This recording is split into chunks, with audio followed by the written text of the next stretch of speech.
what's worse? Sitting on your front steps, watching all your friends get rich. Oh, waking up with an emptiness in your chest, knowing that you don't mean shit. Hi, I'm Blake. I'm Lily. I'm Brian. I'm Daniel. And this is OnlyBands. All right, that was actually a really good one. Awesome. So guys, please tell us, I know you said a little bit about your names, but like, who are you? We're so excited about this interview. Yeah, I am Brian. I am the vocalist of the home team. And I play drums in the home team. My name's Daniel. We're a pop rock band from Seattle. Awesome. Good old Seattle. Seattle, making those bands, right? From Nirvana to the home team. It's crazy. Nothing in between. Two bands, nothing in between. Yeah. There's nothing. No. But we're so excited to talk to you guys today. Unfortunately, we have a third member that is not able to be here. He unfortunately had an emergency come up, but I will say he is your guys' biggest fan. So, Zach, if you're watching this, what would you guys say to your biggest fan who can't be here tonight and really was looking forward to interviewing you?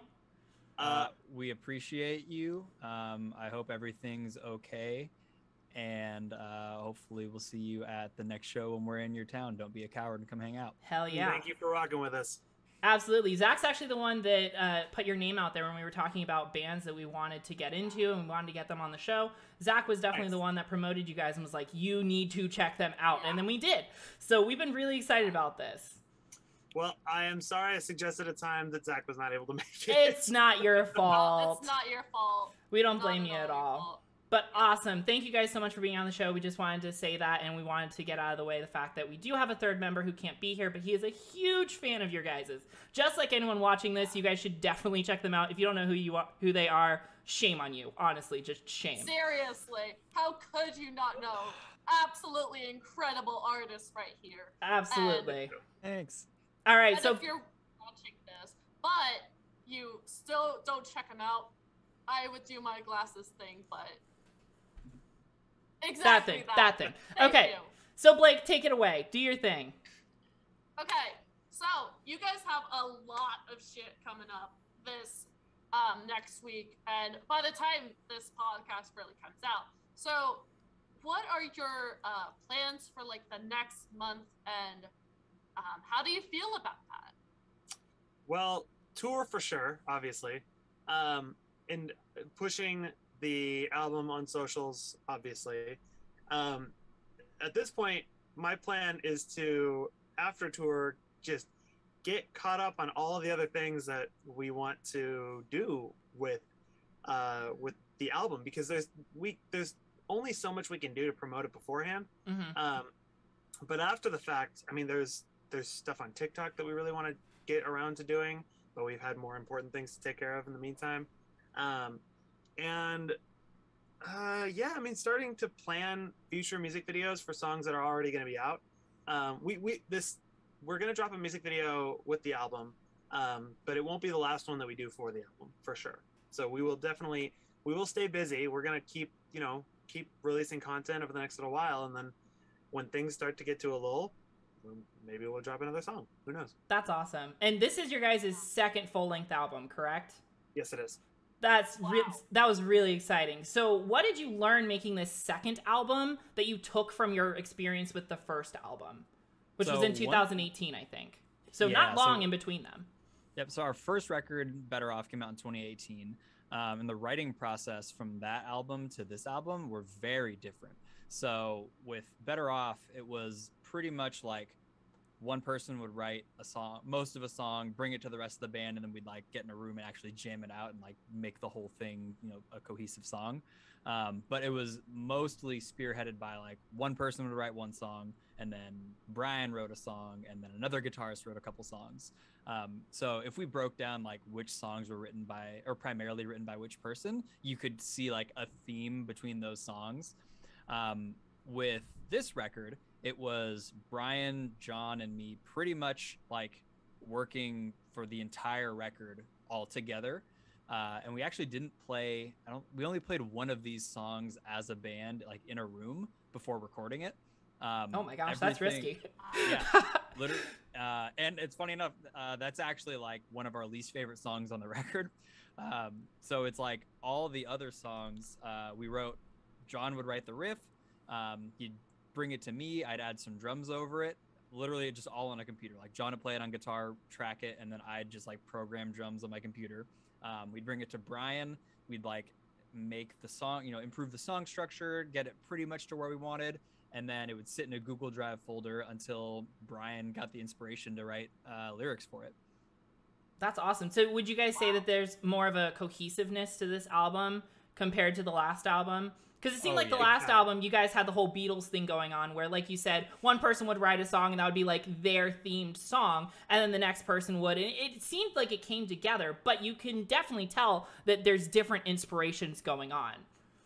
Yeah. So this one has more of a common inspiration. Yeah. It's definitely one thing to have an eclectic album. It's another thing to have an album sound like it's the same people writing it. And I mean, obviously Better Off had the glue that was Daniel and I, because we were the ones who wrote our part on every song. Mm-hmm. But beyond that, like it had a different guitarist writing it. I mean, there were 3 different people that could have wrote a song on Better Off. 4, including you wrote one. That's what I'm saying. Me, John, Rob. Oh my God, 4 people. Yeah. I forgot about Ryan. Like, are we missing a band member? I forgot about our old guitarist. We only have 1 guitarist now, but on Better Off we had 2. Oh, got it. Yes. 4 people. There are 4 different types of songs on that album. I mean, there were 5 if you include the stuff that I wrote, but none of it made the record because it was trash. So. Put it on your OnlyBands. Put it on his OnlyBands.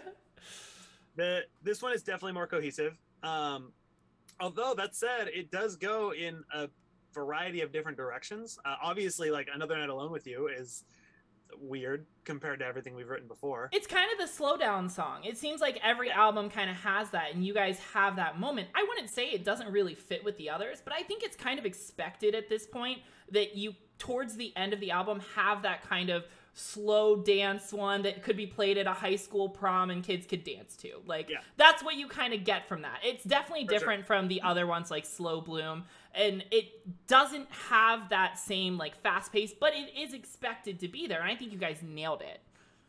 Thank you.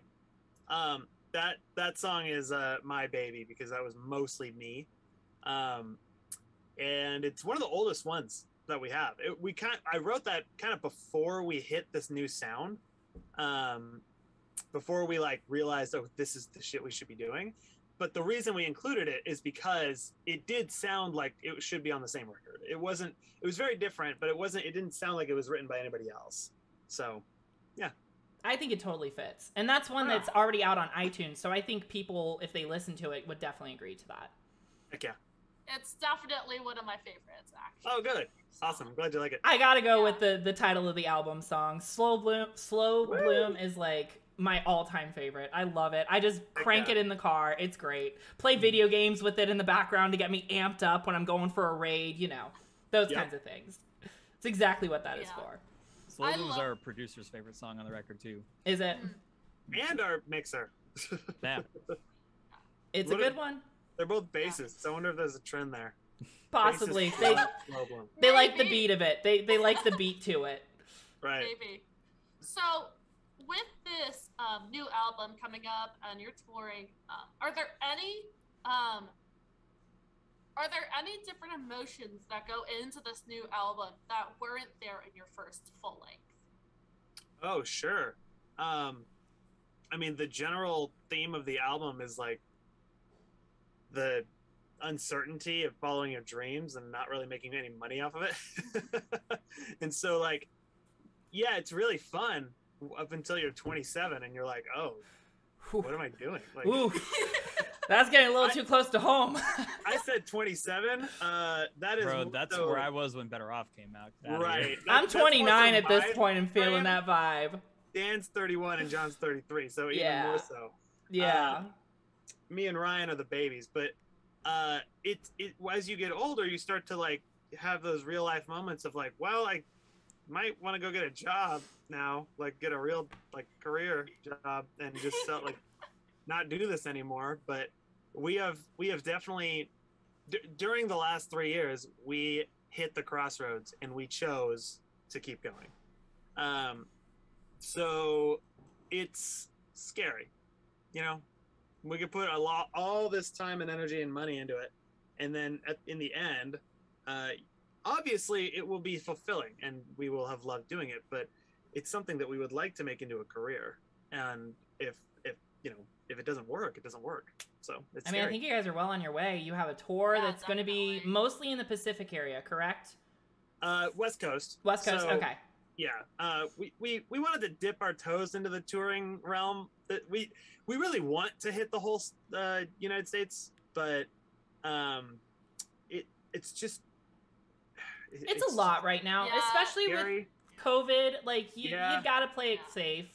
So we're Definitely. dipping our toes in. We're gonna see how this goes and kind of set the precedent of next year on it. Should definitely come to Ohio next year. Just saying. Yeah, Come to Ohio. We have corn. That's about Yeah, it. if we don't get a support slot, we will definitely be booking our own full U.S. tour, and no matter what. So That'd be awesome. we will That'd be be coming awesome. to the East Coast next year.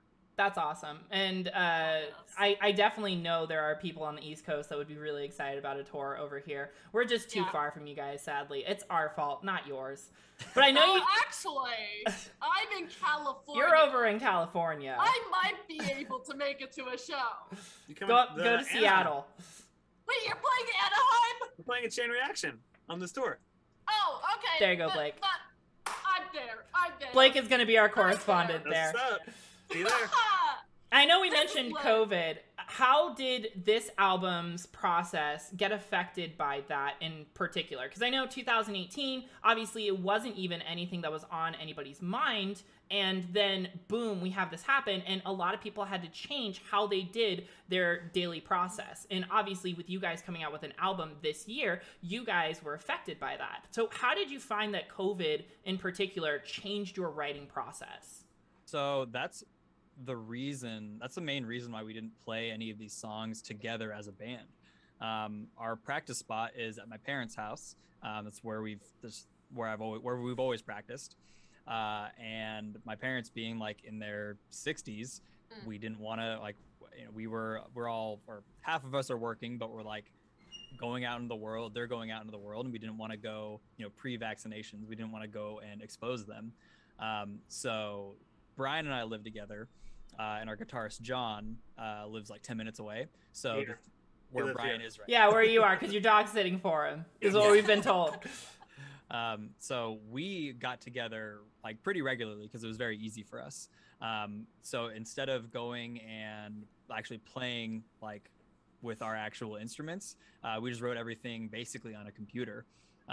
All the drums, I literally didn't sit down to play any of them and make sure they like felt real until, I don't know, 3 weeks before we hit the studio is when I like sat down after like programming and kind of tapping things out. That's when I like sat down on a real drum set and like started playing through everything and making sure everything could be played and wasn't just like robot music. You that I got the actual programmed. sound for it. Exactly. You didn't want to do the Scott Pilgrim just having the little beat in the back and then that's it. No, you wanted it to have a good sound. And that's completely understandable. So that was a huge factor to changing the way that we approached writing the album. Also, another thing is we really didn't have any tour plans in 2020. There was one support slot in like September that we had been talking with the band about, but then obviously that got canceled. So it also just like freed up a ton of time for us to really like focus in on the record. I mean, Brian specifically has been like, a lot of people don't know this, but like on top of writing everything, Brian does all of our content and directs and has edited most of our music videos. Nice. And so Brian has basically been working like 40 plus hours a week on the band, like through the last year and a half. So it just opened up a ton of time for us to be able to focus on writing. That's incredible, and it's definitely paying off. You're definitely on your way to becoming one of the more mainstream bands in the scene. Thanks. Especially with over 150 monthly listeners on Spotify, which it's never dipped below that big number. Blake is our statistics guy. He's got the All right. numbers. You've been paying attention. Oh, I do. When I like a band, I monitor that every day, and if it goes down even like a listener, I'm like, on the streets being like, hey, listen to this band. Yeah. Blake, the day your guys' album comes out, Blake will have like all the listening counts for every single song, so you guys can have Love some it. statistics. Oh, of course. That's just Thank my you. thing. Yep. Yeah, of course. So, also, in regards to creating the band, I mean, creating this new album and setting up this new tour, because all of this feels like it's become fairly new since COVID has hit. And that because in 2020 you didn't have like a lot of time to be doing shows, is there any anxiety or is there anything that feels different this time around when going on a tour? Because you said you're dipping your toes into it, but it also feels like you've probably played smaller shows pre-COVID. Right. So, two things. One, obviously it's scary because if anybody gets COVID, tour's over. Yeah. With a lot of big bands, they'll just like isolate that person because there's 25 other people in the crew. We're like two bands in two vans. It's a small group. So I guess like if our merch guy gets COVID and everyone else tests negative, we'll just drop him off somewhere and keep going. That poor merch guy. I hope Zusty's watching this. We'll send it to him personally, like, hey, did you see what Brian said about you?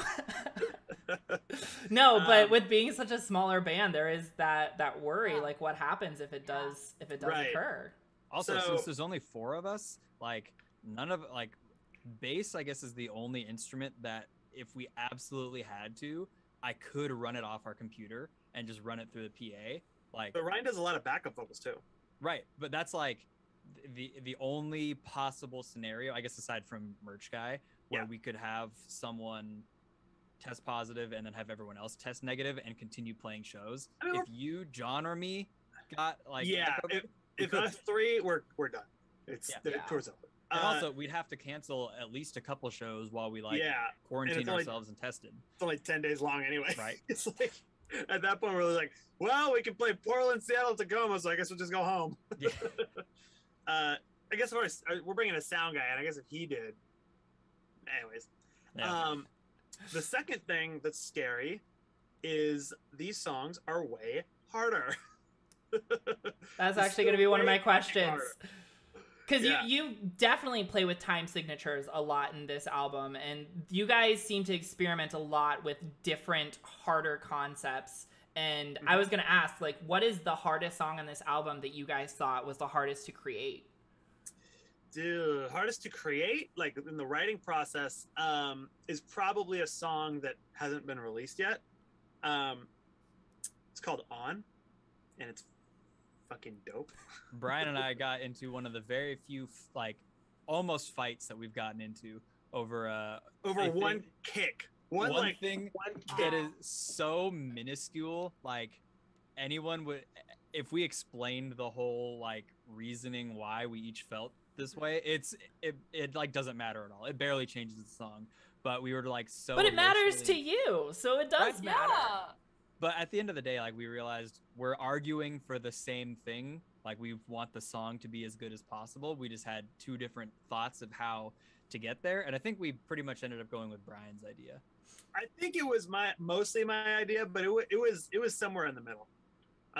Yeah, Sky basically said like, dude, you idiots, why don't you do both of those ideas and just say you did it on purpose? Okay. You guys are the two that are like arguing whether you're arguing or not. You're not arguing. You're having a creative discussion, and then you just argue about what it is. Yeah, So that song is not yet released on the album, so that's definitely something that everyone can look forward to. And I know you were saying that you're worried about these songs being harder. Do you mean you worry more so about playing them live and it being Yes. harder? yes. So being able to like hit your mark and everything. Hit my notes. Slow Bloom is so fucking high. Yeah. Yeah. Dude, I'm wailing, and it's hard. It's really hard, but I've been practicing every day in the last couple days because I'm trying to do it so that I basically play a show for the whole week leading up to the tour. So actually, as a matter of fact, right after this is when I'm going to practice my set. Singing in the shower, all that good Oh stuff. yes. Hitting those high notes in the shower. Yes. I mean, that wouldn't be a bad idea, to be honest, considering the acoustics humidity. for some reason are Yeah. just so much better in the shower than there are like anywhere else in your home. Yeah, it usually the shape of bathrooms that lends itself to having really nice acoustics. But That's funny. although on the humidity note, yes, that would make it a lot easier. But if I make it too easy for myself, I show up the day of and I don't. You're not gonna that. have that humidity, yeah. Yeah. I have to make it hard for myself. Yeah. Now, Yeah. our practice room at Daniel's parents, over time with 4 people in it, it'll lower in oxygen level, and it'll rise in CO2 level, and so that makes it harder for sure.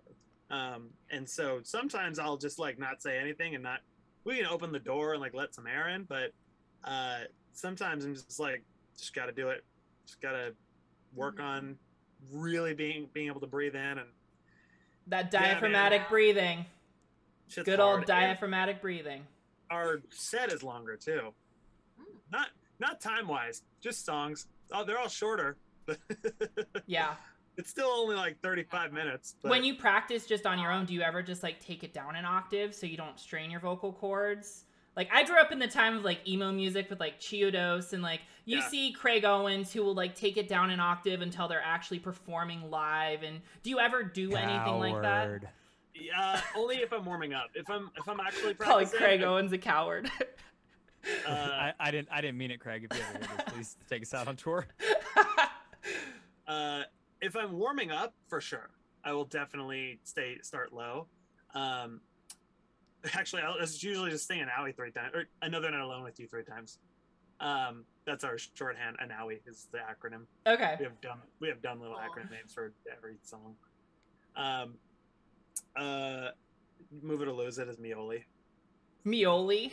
Yeah, because Mioli. Yeah, I love that. That's great.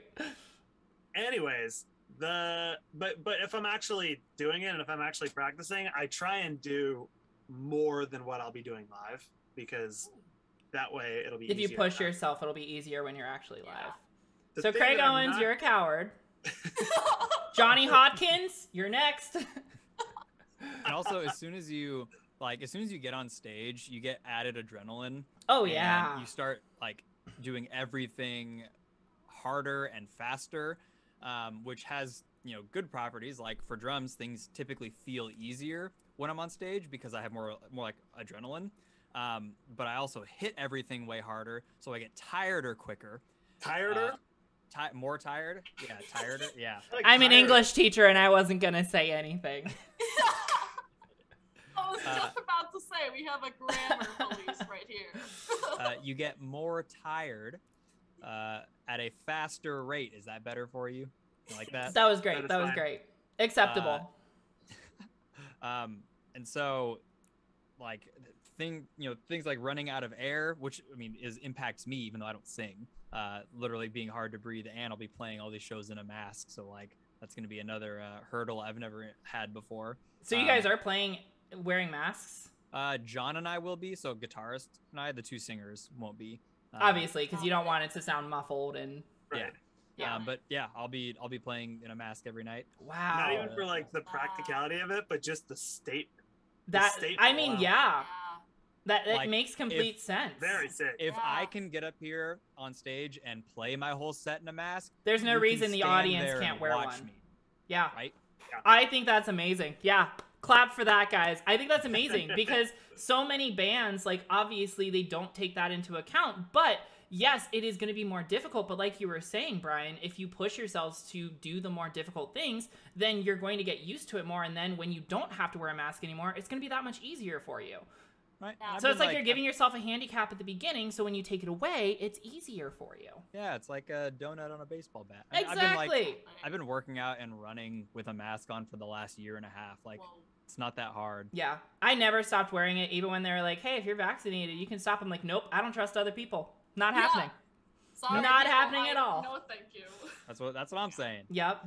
Well, that's awesome, and that is commendable. So definitely, if you are up there playing drums and you're wearing a mask, then there's absolutely no reason why the audience can't be wearing masks. Are you guys going Exactly. to have mask mandates Well, I guess it's more up to the venue, isn't it? Well, okay. We're not big enough, unfortunately, to be able to command that from venue to venue. We sent out requests to every venue, and I think 8 of the 11 have mask or have vaccine or negative test mandates for sure. Masks are a state by state thing. But we're literally like, we're going to have boxes of disposable masks. Yeah, you guys are practicing what you preach, and I think that's great. Yeah. And we'll be wearing, like, we're not going to take our masks off to take pictures with people when we're at the merch table or whatever. Yeah. Like, if we can wear them, you can wear them. Yeah, it's not that big of a deal. Like, if someone's getting a picture with you guys, just taking a picture of you with a mask is probably going to be a lot more rare in the future than someone taking a picture with you guys. Normally, they'll be like, yeah, there's a story why they're wearing a mask. Like, it's cool to wear masks, kids. Yeah. Right? That's what I'm saying. And, like, I mean, half of us have very specific hairstyles. Like, I basically have a cartoon character haircut. So everyone, like, if you know the band, you know what I look like, even with a mask on. I don't think you have a cartoon character haircut. Your haircut reminds me of, you probably don't know him because he's a smaller band, but James, he's the drummer of Life in Discord. Okay. And he has that same exact haircut, but his hair's dyed. Sounds like a handsome guy. Very handsome guy, that's right. There we go. And James does not have an OnlyBands, so you gotta beat on that. Yeah, y'all got beat. So now it's actually time for my famous question that I ask at every single infamous question. Infamous. It's actually just my favorite because it's just so ridiculous. If you could be an animal and be any animal for 24 hours, and at the end of 24 or 48 hours, you become to your human life with no karma that you've done as an animal. No consequences. What animal would you be? What would you do? Oh, I'd be one of my cats for sure. They have the easiest life on planet Earth. They have like 4 people who give them attention. They have an automatic feeder giving them food. They've learned tricks. They can sleep wherever they want, do whatever they get belly rubs on command. That sounds perfect. Cats, for sure. That's a win. That's a win. And that was probably one of the fastest answers we've had. So like There's you no already knew what this was. Yeah, there's no question. I would be a peregrine. Why falcon? is that? Like a peregrine Like falcon? we've had Yeah, people like a say peregrine birds, but you are a very specific bird species. Yeah. Well, it's the fastest bird in the world. Okay. Okay. Ooh. So Fastest I only got flying, 24 correct? hours, dude. I only got 24 hours. I gotta cover some ground. Go across the world. Yeah, no, I often will. I mean, I like doing outdoorsy shit, and I will often look over into woodsy mountains and say, "Damn, how sick would it be to just like fly over that?" And Hell yeah. check out Yeah. Just see what the world looks like from outside of an airplane when you're looking down. Bro, I'm tired. I want to sleep for 18 So we have hours one and that then wants be to be okay. super lazy and one that wants to be super active. I Yeah. love it. That's the whole dynamic. That's great. Bro, I do too much shit in my human life. I need a break. You just need a break. You need a vacation. You get a staycation. That's what you get, Dan. That's what I'm saying. Every day is a staycation for my cats. That's awesome. That is amazing. Yeah, so that's our infamous question. It's one of our icebreakers. We just like to fool around with that question and see what people say. Yeah. Oddly, people are very specific when they say what they would want to be and what they would do. So Nice. you guys are just keeping up with that trend, and that's awesome. I love it. That's one of my favorites to ask because you get the most wildest answers from them. And it's just, it's a good time to It's see fun. what you can It's do. fun. Plus, Ryan, you know what else you can do that, We're going to bring this up again, aren't we? You could lay an egg. I don't know If I was a peregrine falcon, I sure would. you could shit on conservatives and transphobes and You racists. could. People not wearing masks. That would be fucking sick. Wear your mask. Exactly. Yep, that's Yeah, you could awesome. It would be amazing. Just imagine this person like not walking with a mask and just this bird who just shits right on their face. What I'm imagining is going so fast they wouldn't even be able to like the velocity of the shit would literally like knock the wind out. It's a of bird. It's a plane. No, it's Brian. And I would be gone. I'd Just be like, gone. No dude, idea. they'd be like, what the fuck was that? They would probably think it's an act of God. Right. I Yep, love yep. that. Dan, when you're watching Midnight Mass, think about that when they're all talking about acts of God and things Okay. like that. Yeah, that's one of our fun questions we like to just insert there in between talking about these things. But I am curious. So we've talked a lot about your guys' music and how you guys have created the album. I'm curious, what was your guys' inspiration? Like, what band did you guys find inspirational to create the sound of the home team? Because, like, when I listen, there's a couple bands in my head that I'm like, oh, yeah, I can totally hear that. I'm curious what you guys, like, kind of took inspiration from. We have a ton of artists musically that inspire us. We always come back to one answer. Not musically. We don't take a ton from them, like, sound wise, but just like, I guess, energy and vibe wise. For sure. Yeah. I take a lot of inspiration from Don Broco, and the reason I say that is because they were one of the first bands where I listened to them and I'm just like, they don't give a fuck.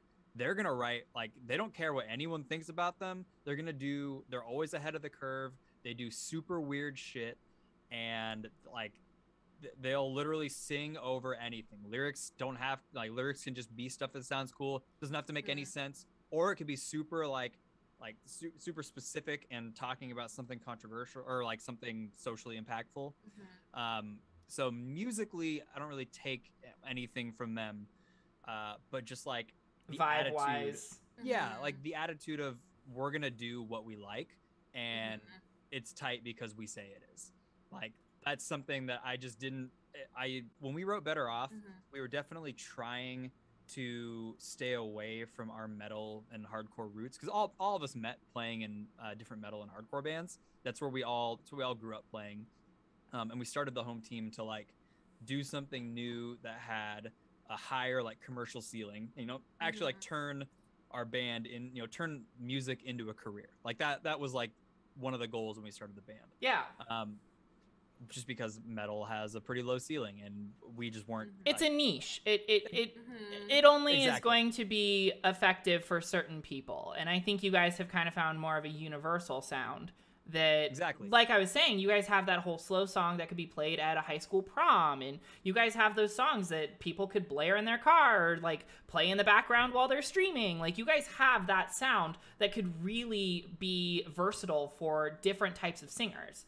Yeah, but I think when we put out Better Off, we went a little bit too far into trying to like fit into the modern pop punk sound. Which, if we're being honest, like, that's just not really us. Like, none of us really listen to a lot of like the modern pop punk bands. That's just not stylistically what we're about. And I felt like we were trying really hard to avoid our like stay away from our metal roots. With this record, we just like dove straight into it. John used an 8-string on pretty much every song on the record except for the acoustic song and Another Night Alone with You. And he's playing an 8-string live. I have more like double pedal or like double kick stuff on this record. I use a China all over the place, which is something that I didn't use at all on Better Off. And it's just, we really dove into our metal roots and did shit that we think is cool, and hopefully everyone agrees. And you kind of have that whole, if you don't like it, that's fine. Fuck it. It's our passion. Yeah, we did this one more for us than I think Better Off. We were trying to write a record that we thought people would like, and this one is definitely like, we wrote this for us, and hopefully people also dig it. This is not the Fueled by Ramen album. This is not the everybody can listen to this with their parents and their grandparents, and we hope it turns into that. It definitely could, but I'm saying that was not your mentality going into it. Like, you definitely know that bands at some point have that point where they're like, we just want to make an album that's for every single person. Like, it's not so much our passion, it's us trying to reach out to more people, and you guys this is your passion project. Slow Bloom is your baby. Yeah. And I think you guys definitely are justified in that. When like a metalcore band releases their like radio rock album, A Day to Remember. Right, we did the opposite. Like, we put out the one that's for everybody, and we're like, we don't want to do that anymore. You guys are the opposite of the Day to Remember album that was released this year. So you guys, You guys are just doing the opposite Sorry. of what is more popular right now in terms of that radio sound. You guys are more focused on the passion of it. And I think you guys definitely, after your first album, you guys have that ability to play with your sound and make a better blend of where your passion comes from. And I definitely think you've already gotten the audience you wanted. And you've gotten the audience that are going to react the way that kind of Blake and I do to Slow Bloom so far. But you guys also have that blend that's going to reach out to other people on the other side who might be like, hey, I've never heard this band. They're pretty cool. Some of the songs might not be their taste, but the album overall is going to speak to them. Definitely. We're hoping for. I want to hear Brian's response to this question. He's kinda been very made the whole thing up. pensive this entire time.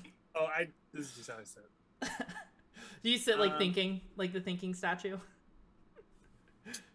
This conversational tangent has gone quite a long time. I don't remember what the exact question was. Oh, influence. Influences, right? yes. Yeah, influences. West Coast hip hop. Would not have R&B. guessed that. A lot of R&B.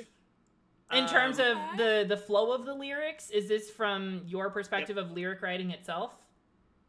I'd say melody writing more than you. I mean, yes. To answer your question, like writing the vocal parts, yes. But I did not want to necessarily sound like a core artist, like a pop punk or Yeah. a metal. Yeah. I actually listen to mostly like R&B and pop.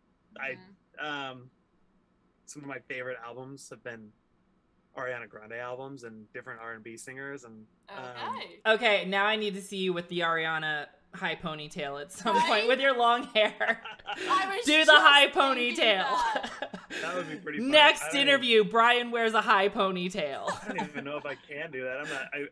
I've only had long hair for like 2 years, so I'm still figuring out how to tie my hair back. No, but like, yeah, I definitely decided to intentionally ignore a lot of like common rock vocal tropes, just because it's not really what I listen to. I listen to rock music. Like I don't want.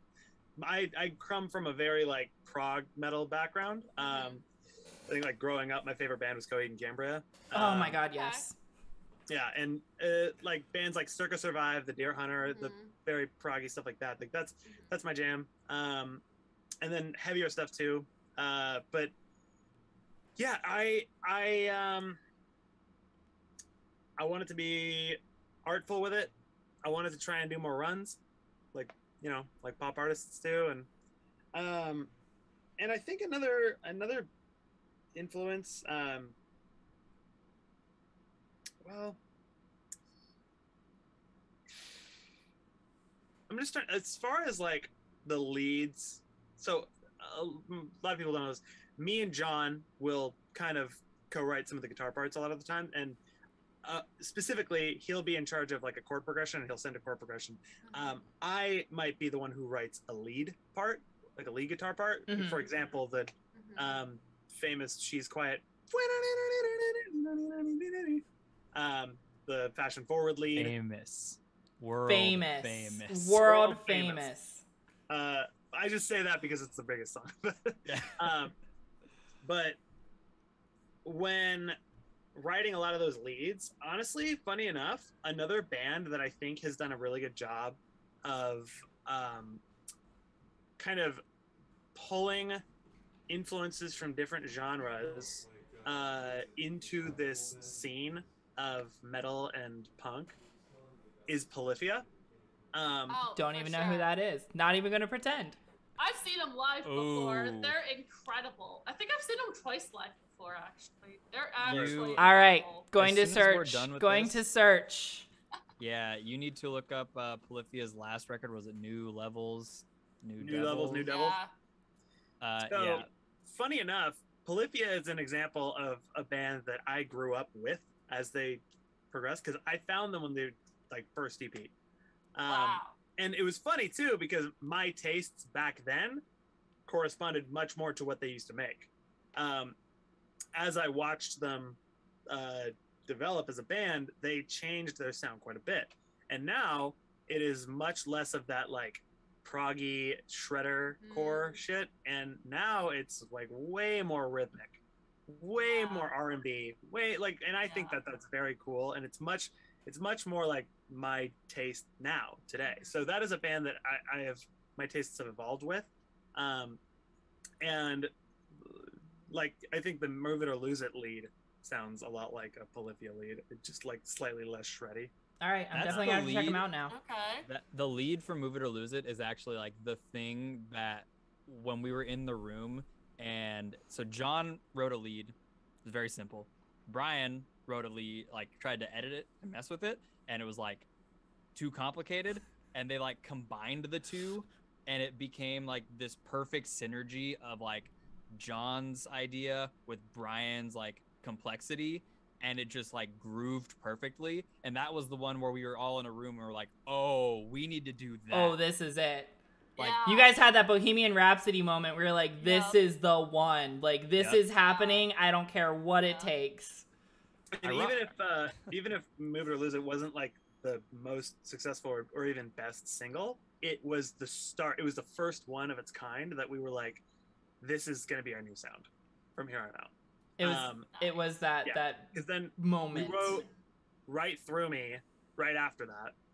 Then we wrote one that's going to get a music video with the album release that you guys haven't heard yet.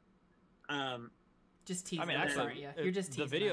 The video's coming out in like 3 days because we're dropping it early. Yeah, we're That's gonna exciting. surprise drop it. Yeah, the song's called "Watching All Your Friends Get Rich."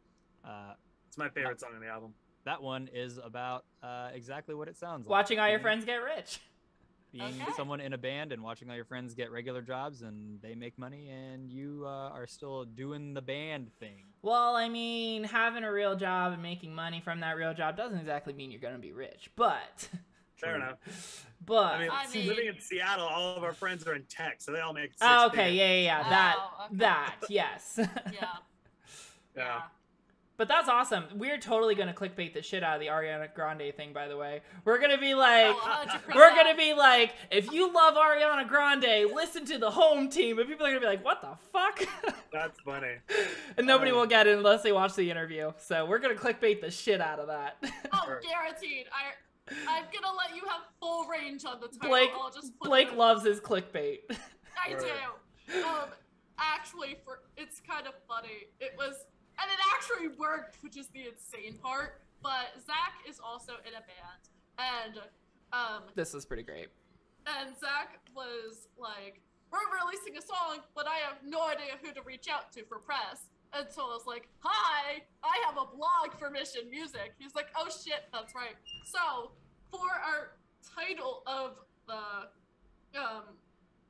blog. The title of the blog, I wrote, "Fearless Records just signed this new band. Have you heard of them?"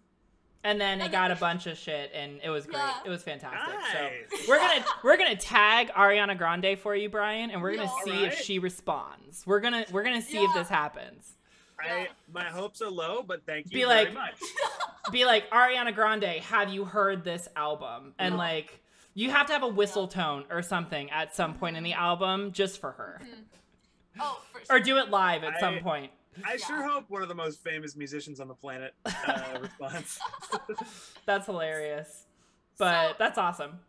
Yeah. So changing topics for a second, you have a lot of things planned that we've discussed on this podcast so far. But what is your self-care during all of this? Like, how are you taking care of yourself and maintaining this energy for the band? Because there's a lot of things coming up, but it can also seem overwhelming. So how are you managing that? That is Exercise. a good question. What do you do to de-stress? What do you do to unplug for a little bit Yep. Exercise and video games. at the same time? No. Wait. Haven't ever opened used it, to. but you got this thing. Oh, You can there you go, there you exercise as you're playing video games. More like playing Animal Crossing on the treadmill. Okay, Or, that works. That actually think- sounds genius. The bike, I would say, like the stationary bike. Yep. I also I no longer do, but I had a game on my phone that I was playing for like a whole year, and I would totally hop on an elliptical and just like play it for an hour and completely forget I was on it, and I was like, holy shit, I just burned 700 calories. It works. Yeah, no, it's that's fun. But yeah, no, exercise and video games has been the number one thing. And also just kind of recognizing that everything is moving forward, even though it may seem like stagnant. Like there's a it may stagnant, yes, but more so like there's just a lot of friction. You can categorize that being political or being relative to like our band shit. And so I think John would have a lot to say about this, because over the last year, he's had a rough year. He's had a job that he like fucking hated, and his thing has been like, we're moving forward, like we are. You're gonna move it or lose it. We're gonna move. Everything is going well. So that's like at the end of the day, even if we're not making any money, like everything is moving forward, everything is going well, everything is looking up, right? So it's very possible that in the future things will be better than they are now. I like that. That makes a lot of sense. I have a question that I have to ask you particularly, because I'm a big gamer. What is your favorite game? I gotta know. What's your favorite video game? Like all time, or what do I play the most now? I can tell you both. Tell me both then. So, favorite video game of all time, Dark Souls 3. Wait. No way. I got Ornstein. I got Ornstein on my arm. Ornstein on your I got arm? Ornstein on my arm. Ornstein became the symbol of perseverance to me as a gamer and as a person. So I'm like, you know what? Fuck it. I'm just doing this. Ornstein on my arm. At some point, I'm going to get a bonfire. But, like, something told me you were going to say Dark Souls. So I was like, ooh, I should definitely ask that question. But Dark Souls 3 definitely is where, like, it took it to the next level. I agree. Yeah. I think 1 is obviously an amazing game in its own respect. But 3, in my opinion, is the pinnacle. I haven't done it yet because the guy who does these tattoos is very booked out. But I am between 2 bosses he does these really big ornate pieces, and I'm saving my left leg for anything video game related, but it's either going to be Ornstein's boss, Nameless King, or the one I'm actually leaning more towards is Dancer of the Boreal Valley. Ooh, that would be really cool with the like wispy scarves. That would be really cool. Specifically the detail that this guy does. I literally haven't even hit him up about it yet because, I mean, COVID, I haven't really wanted to travel, but he does like mostly big Dark Souls tattoos. That's awesome. I want to get Sif at some point because Sif is the best wolf. Sif good. is awesome. You get Sif. I feel like getting Artorias in the background would be sick too. We can do this. By the way, we are starting like a gaming channel, so we're gonna try and like game with people. If you guys are ever interested, just reach out to us. We've already done like a Minecraft stream as a practice, but we have all these games set up that we're gonna try and play. But definitely, like, let's go. But what I was gonna say, so Dark Souls is my favorite game franchise of all time. Same. The game that I play by far the most though is Destiny 2. Okay, we're okay. I was literally playing Destiny before this interview. Are you serious? Yeah, I'm working on the Festival of the Lost. Dude, I haven't played any of the Festival of the Lost because I've literally been out of town all week. There's dinosaur armor. It's awesome. I'm trying to sign on one time before I go on tour, but last Monday, your boy got his first flawless. Nice. Very nice. It was me and a clanmate and we match made, so we had randoms with a third. Yeah. And I will say this, our third on the 7th round was very good. And was carrying. He didn't carry, like he couldn't have done it himself, but we probably would not have won if it weren't for him. If we had a bad blueberry, it would have been. My next tattoo, since you're bringing this up, is above the surprise Pikachu. I'm gonna get the original Ghost, the Dinklebot. Nice. So it's going to be Oh. Dinklebot above Pikachu, so it looks like Pikachu's surprised because there's a ghost there. So, like, Yeah. I have this whole plan, and Dinklebot, I miss Peter Dinklage as the ghost, but, like, that is the one that I'm going to get. So that's hilarious. awesome. I got to ask really quick, what's your class? What do you play? I main Warlock, but I have all three. Warlock, Nice. definitely. That's where it's at. Uh, Okay, I'm sorry for the long question. I could talk video games forever, No, yeah. but that's awesome that, like, the 2 games you just mentioned, For like, sure. are my life. That's phenomenal. Yeah, let me know when you're doing that video game. Awesome. Yeah. Yeah, we'll definitely let you guys know, because Destiny was on the list of games, because we were trying to think of, like, games that are free for people to get into, and, like, you know, Yep. Destiny's free now, even though I spent $60 on it on release. It's kind of free. It's Kind like- of. The season pass isn't free, but, like, the base game is free. And also, like, I feel like anybody who doesn't play with the DLC is like missing. You're out on, missing out a ton. most of the game. Yeah. But anyways, Video Real games, all that good stuff. Sorry, Dan, we just had to go off on a little video game tangent there he for only a has minute. one video game he can talk about. So What if video somebody doesn't- game? If somebody doesn't play CS:GO, it like Ah, they're see, not No, gonna. we're good. I wasn't a have- PC kid back then, so like CS:GO never really hit for me. I love like Valorant, but CS:GO I never got into. Dan plays Valorant. I play Valorant in between the Counter-Strike seasons. I've been playing like CS for almost 20 years, and I play on like a team with some homies. I used to like literally practice on a team. We play like 5 nights a week. That's crazy. Wow. Yeah, I don't have the time for that anymore.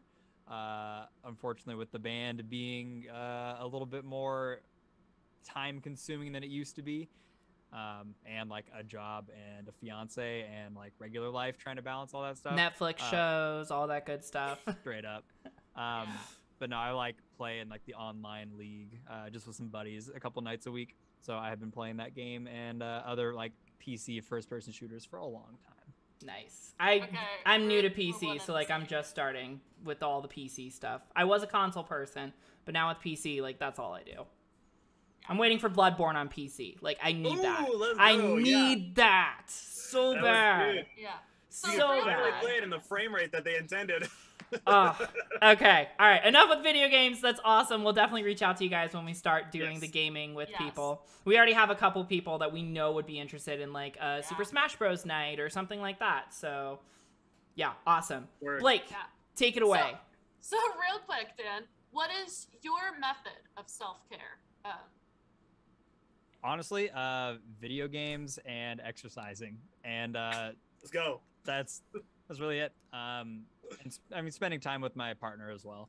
But it, like, my job is like mostly mental and like reaching out and talking to people. So I like throughout the day have to take a break and play a video game and like turn my brain off of work mode to keep myself sane. But there's just like so much to do with the band all the time, like 24/7. There's always things happening. And we're like so hands-on with the entire process, especially with the release and tour planning, that I never really am off. Like emails just come up and there's like 5 social media platforms to check. It was just like, I feel like I'm always doing something with the band. Got it. We make sure to respond to like every comment and every message, every DM that we get. So I feel like I'm kind of always responding to comments on social media, which is a good thing. I'm very thankful that people exist and give a shit. So We're I'm not thankful complaining because about that's that. how we first contacted you guys. We tagged you and we're like, hey, Literally. check out this band. We'd love to do an interview. Like 3 seconds later, you're like, yeah, let's do it. Set it up. We're like, oh, awesome. That was literally Lily that you reached out with. Yep. So that's great. Because I do As all of far our as- social media stuff, so I feel that. Right. Yeah. As far as self-care goes, though, I feel like I will be better at self-care when we get home from this tour, because the album will be out and the crazy deadlines of we got to get all this shit done before the song comes out, and we got to make sure all this stuff is ready before tour. All that will be just slightly in the past, so I'll have a little bit more time to get back to my normal exercise regimen, balancing work and a relationship and the band, and also trying to find 2 hours a day to go to the gym is not easy. So I have been slacking on that, but I'm going to get back to it Be like Brian, do the gym and video games together, just like 2 things at once. If I wasn't a PC gamer, I would 100. See, that's my big problem. Is like, I have exercise equipment at home that I can use, but like once I start working out, it goes from like, oh, I'll take 2 minutes between sets to 3 minutes to let me just hop on the computer for a second and then I'm just gaming. So what you're saying is CS:GO should be on Nintendo Switch, so it's versatile. CS:GO and Destiny 2, put it on Switch. There was Counter-Strike on Xbox a long time ago, and it fucking flopped. Yeah. Because it is too hard to play with a... You need the accuracy with a mouse. That's the same thing. People are like, why isn't Valorant on console? You need that accuracy. Yeah. Otherwise, you're just going to get owned every single time. You'd have no shot. Yeah. It's crazy. But it would be really funny, like someone playing CS:GO or Destiny 2 or something on Switch. You can play Dark Souls on Switch while you work out, though. I literally have done that. Right? I love that. Yeah. There's a guy who plays Counter-Strike with like a racing like steering wheel and accelerator or like whatever pedals. It's fucking hilarious. Anytime he gets a kill, because he like shoots with the pedals. It's hilarious. That's crazy. I can't even imagine that. I can't even use that setup for like racing games. Like, I can't even imagine a first-person shooter or something with that. That'd be crazy. That's ridiculous. Yeah. That is wild. Okay. So, we're getting towards time, unfortunately, but we always ask 2 last questions to end the podcast for just some unknown reason. That just has to be the timing. It's just how it happens. But the first question, the more important question, hilariously, is you're sitting down to dinner with 3 people, dead or alive, but real people, like not fictional characters. Who are you having dinner with? And each of you guys can answer this for yourselves. Yeah, and it could be anyone in the world, dead or alive, but it has to be a real person. I've never been asked this before. This is a tough one. This is one of Blake's favorite questions. Of course. Like, my mind immediately gravitates towards musicians, but to be honest, I don't think I would pick musicians. I would probably pick some seriously influential characters, and maybe some like, I think this is kind of a generic answer, but it's 3 people that I think I would learn an insane amount from. Just talking to them and also seeing, here's the other thing, seeing how their interplay would go, like what they would talk about. How they would react to each other. Yeah. Would probably be Mahatma Gandhi, MLK, and Barack Obama. Okay, that would be a conversation for the ages. Yeah, I think so too. You'd have to be careful with what you serve, though. Yeah. You'd have to choose the food very meticulously. I'm same.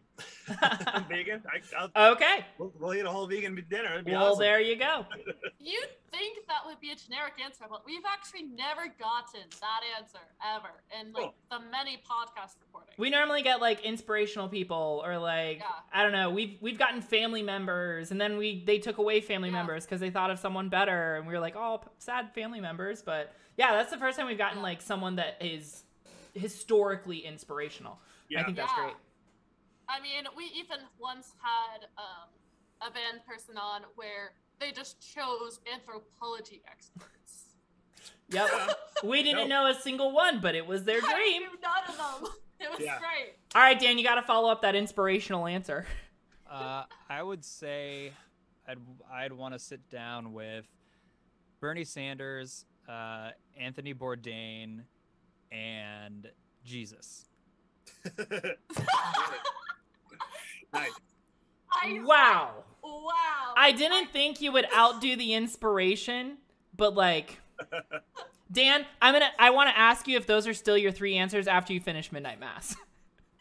Because it's all about religion. Well, I am not at all religious. And the reason I would love to sit down with Jesus is because I'd love for Jesus to actually speak to all of his followers right now and tell them how wrong he thinks a lot of their actions are. You would also to get it straight from the source. You'd also prove he's not a white Anglo-Saxon, so Right. Exactly. that would be great. Please. And he's like the definition of a socialist. Exactly. Yeah. I think that would be great. Yeah. So it's not religious reasons. It's so that everyone who is religious can understand how terrible they are. Yeah, At least everyone who pushes their religion for their own agenda. That part. Yeah. That right there. 100%. Also, I think Anthony Bourdain has a really interesting experience and a unique perspective on life, having gone through being like basically a rich French kid growing up to a serious drug addict, and then a super successful chef, and then a travel guy. He's seen a lot of the world and seen a lot of culture, and I just think he was an interesting guy. And he'd be cooking the dinner, right?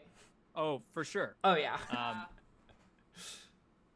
And then Bernie Sanders is just I Bernie mean, Sanders, and there's no explanation. You'd have to get him a little like fold out lawn chair so he could do the whole meme thing for you. But like you guys, your conversations that you would have for your dinner, like that's nothing like the answers we've gotten in the past. And I think that's great. Never. That's fantastic. Yeah. So I would just be so curious to like see how that conversation played out between like Bernie and Jesus. just zoom us into it. Like we'll just put a laptop at the table and we'll just be there. We'll be quiet, but like we'll just listen. And then Anthony Bourdain is like moderating the conversation. Yup. Love it. Yeah. That's awesome.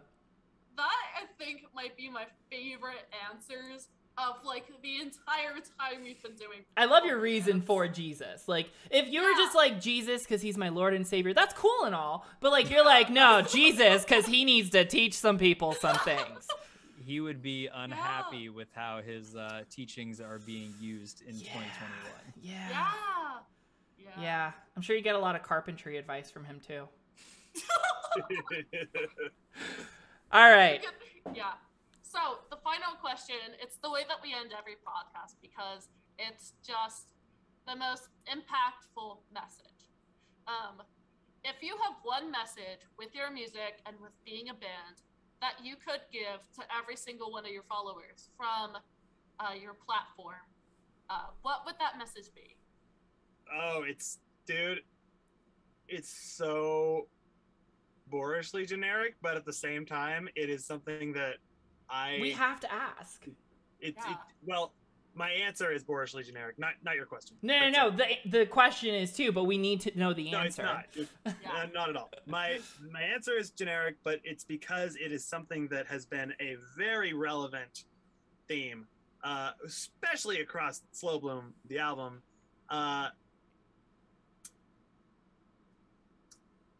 Now I am caught between two. And give they us are both. Very generic. Just Go blend vegan. them together. Original- Go vegan. Go vegan. Original is believe in yourself. Like nothing. That's all the time we got tonight, folks. And that's You it, will guys. not, No. You will not. You miss 100% of the chances you don't take. Blah blah blah. I mean, you that kind of say shit. they're That's generic, beautiful but stuff. they're things that people still need to hear. It's still a message that doesn't get through to everybody. So I think even the generic answers are just as important. Cool. Yeah. I will say this. That answer is from me, but the next answer is much more from the whole band, I think. And that is be your fucking self. And I think Slow Bloom definitely kind of Yeah. captures that. That's why I figure like that is much more of a theme among the rest, like us as a band. The believe in yourself thing is much more of a personal, like you can find that in my lyrics, but anyways, yes, those are my two answers. Everybody can be part of the home team. That's the important thing. You don't have to be part of the away team. You can be the home team. Yeah. You guys have to have a song called The Away Team at some point, or something that has to do with We that. played a show with a band from Denver called The Away Team on our last US tour in like 2019, and it was like kind of jokingly titled The Home Team versus the Away Team. That's awesome. I think some people who were their fans took it a little more seriously than we did, because someone like walked by our merch table, like someone we didn't know, and as they were walking away, they straight up were like, "Fuck the home team." Like, who the fuck? Like, no, this is a meme. It's not that serious. That's the away team was hilarious. stoked to play with us. Like, Yeah. That's funny That's though. cool. That's It just literally like is. one of those fate things. Like when you created your band name, did you ever think you'd be playing with someone named the Away Team, and it just happened to fit that way? I didn't think we'd ever really like play shows around the country. To be honest, And now you I think are. we're gonna. Yeah. So Dan, what would be your message? I know Brian had a good message, and then he also said for the whole band, it's fuck it, be yourself, right? But what is your message that you personally feel like you want to invoke in the band? Live, laugh, love. Now we have said everything, and we can go. Oh wow. Okay. No, for real. Two things. One, be kind to others, especially on the internet. There is so much negativity especially in not even talking about the way people get with political and social debates on Twitter, but even within the music scene, like there's so much elitism and negativity that makes no sense. I actually tweeted about this today, funny enough. It was the guy Marcos who runs State of the Scene podcast, and he posted something about like Ice Nine Kills' new record being awesome, and someone responded like, "No, the shit's trash.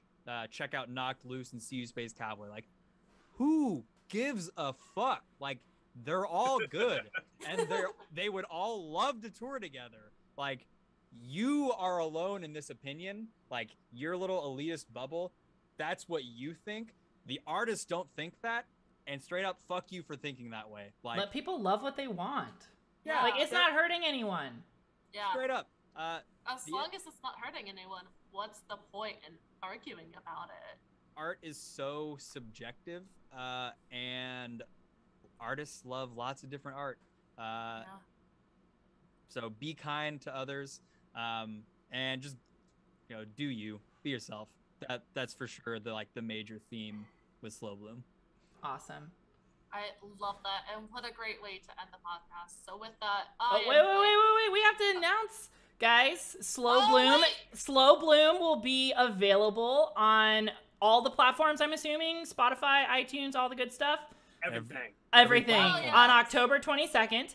And you guys can catch the home team during their tour starting October 20th. Check to see if they are going to be in your town. You can check on their Twitter, which we will have posted in the video, so you guys can check out their Twitter, their Facebook, all that great stuff. Guys, it's been great talking to you. We are so excited for everything you guys have coming up, and it sounds like you're really excited. Even though you're a little nervous, that's completely natural. But definitely check them out, guys. If you have not heard of them, check them out, see if they're playing in your area, and check out Slow Bloom. Yes, definitely. And you will catch me at the Teen Reaction Day. So say hi to me, please. Heck yeah. Yes. And with that, I am Blake. I'm Lily. I'm Brian. And I was Daniel. And this was OnlyBands!